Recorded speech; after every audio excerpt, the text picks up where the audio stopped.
Is HIF-alpha actually induced by hypoxia? This question may sound like a foreign language to you, but let's elaborate. HIF-1-alpha stands for hypoxia-inducible factor 1-alpha, and is widely distributed in essentially all human cells. And as the name might imply, its activity is regulated by hypoxia. Hypoxia is a state at which oxygen is not available in sufficient amounts among a specific tissue. When you hold your breath, you are putting yourself in a state of hypoxia. How would lack of oxygen increase the activity of this protein? The mechanism is actually extremely fascinating, so let's break down this fairly simple chart. PhD is a protein inside of our cells whose activity is regulated by the presence of oxygen, meaning oxygen increases the activity of that protein. PhD is able to hydroxylate HIF-1-alpha. This is essentially the process of adding a hydroxyl group, denoted by OH. But importantly, PhD is only able to do this in the presence of oxygen. Therefore, without oxygen, PhD cannot add these hydroxyl groups onto HIF-1-alpha.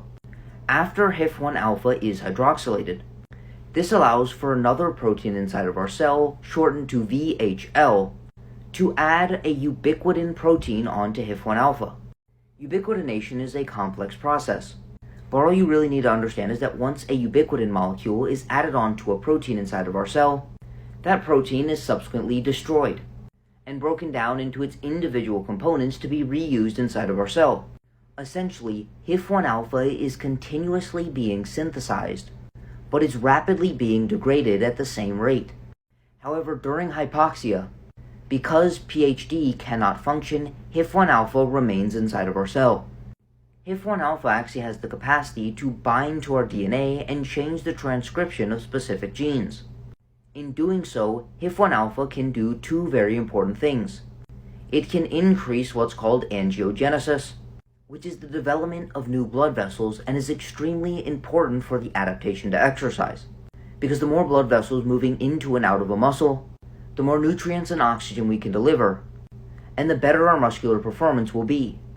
HIF-1-alpha also increases the cell's capacity to create energy even in low oxygen environments, meaning we can exercise longer even in hypoxia, which occurs during high-intensity exercise.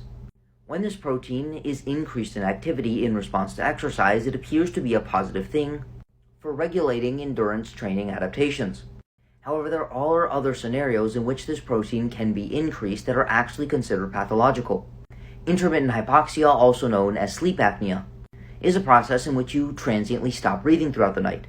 This also increases HIF-1-alpha. However, in this scenario, this actually has a myriad of deleterious side effects, including increasing our risk of hypertension and sympathetic nervous system activation, which decreases our sleep quality, as well as contributing to type 2 diabetes and disruptions in our neurotransmitter balance, resulting in cognitive decline. HIF-1-alpha is also increased by cigarette smoking or any other form of inhalable smoke, and this overexpression of HIF-1-alpha can actually increase our risk of cancer. The reason is because that same process of angiogenesis, which is very important for skeletal muscle adaptations to exercise, also plays a critical role in supplying blood and nutrients to tumors.